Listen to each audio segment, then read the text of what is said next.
Welcome back to the Onebar and Lupagus show. I am Lupagus, and let's talk about 5 prospects we hope will fall to the Vikings at pick 108 early in the 4th round when the Vikings finally go back on the clock, hopefully after picking in the top 5. The long wait comes to an end on Saturday morning of the 2024 NFL Draft. Before we get into that, be sure to subscribe to the channel, like, and comment. Become a YouTube member if you are so inclined. We are trying to get to 12K by draft day. We're running out of days. But you know what? I'm still optimistic we can do it. So let's talk about 5 prospects we hope follow the Vikings at pick 108. And let's just, before we get into that, there will never be another year in the history of the Vikings and the NFL draft where a 4th round pick gets so much discussion. But this is the year it's unique. We have this huge gap, no picks on day 2. So this is a unique situation, and pick 108 is getting a lot more attention than it probably should.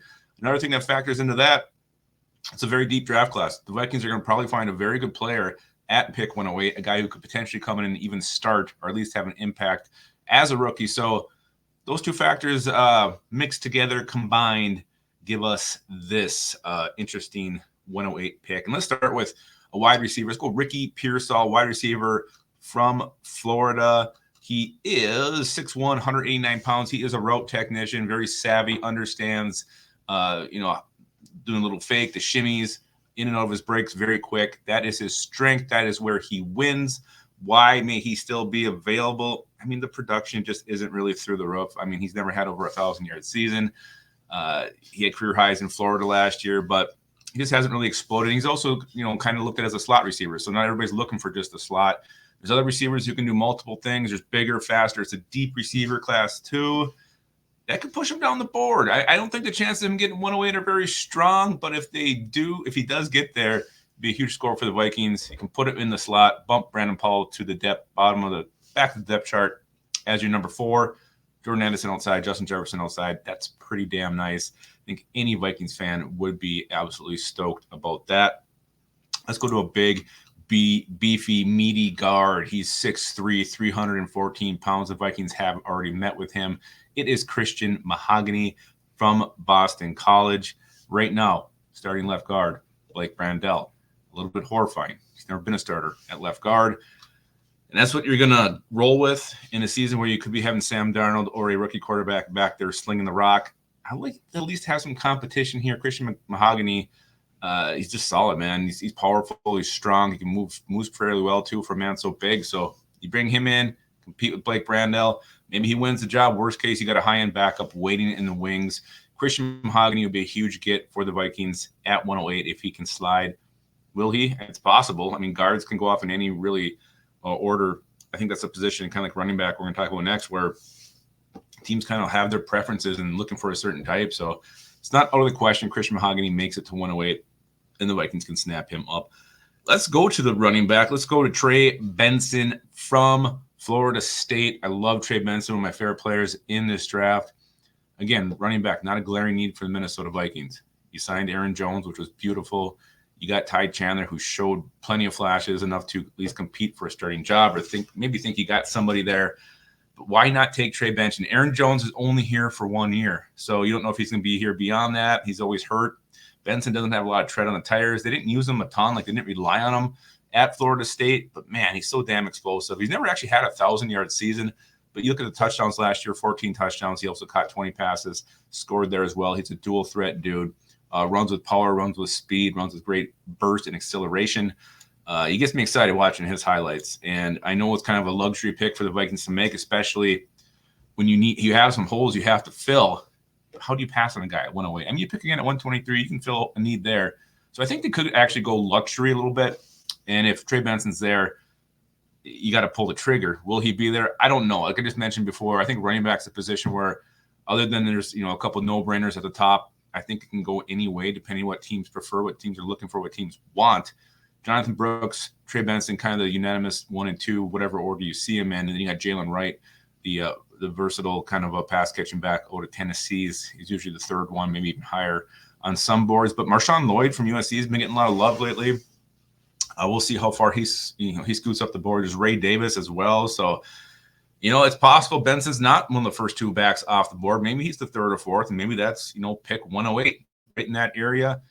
Again, I think he probably comes off the board in round 2, but I will be hoping and praying for Trey Benson to make it to 108.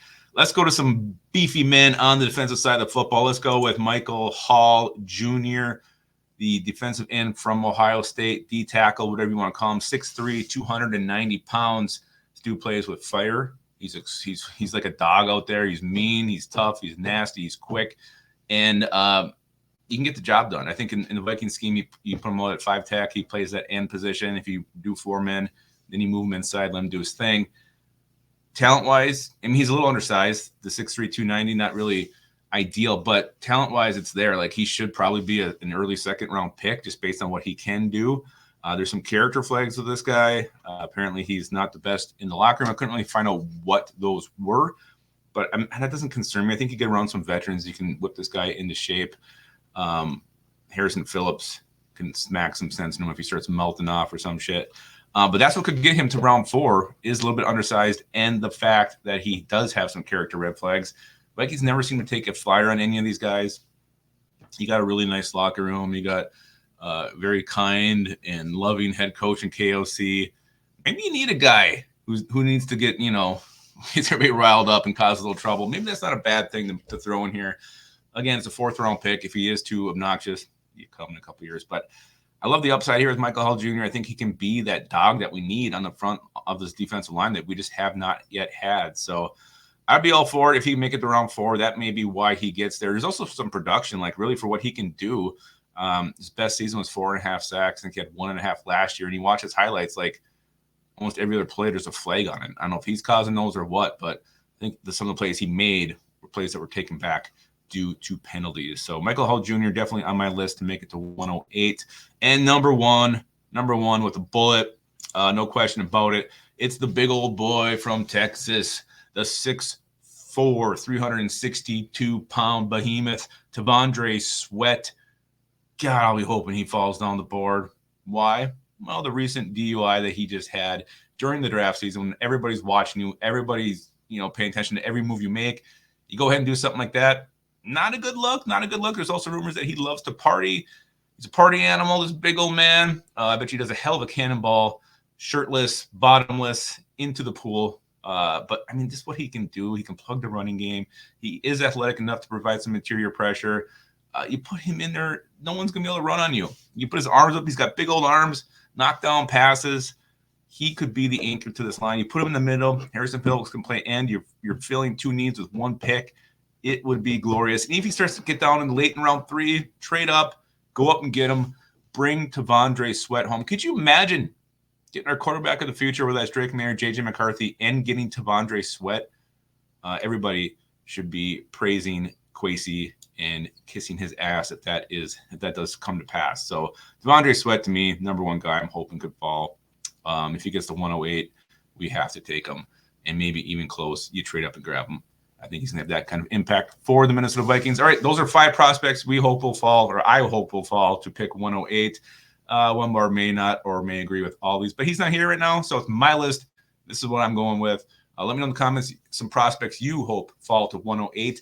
And also, it's a Saturday, it's the weekend. Go out and have some fun, but most importantly, keep your school in your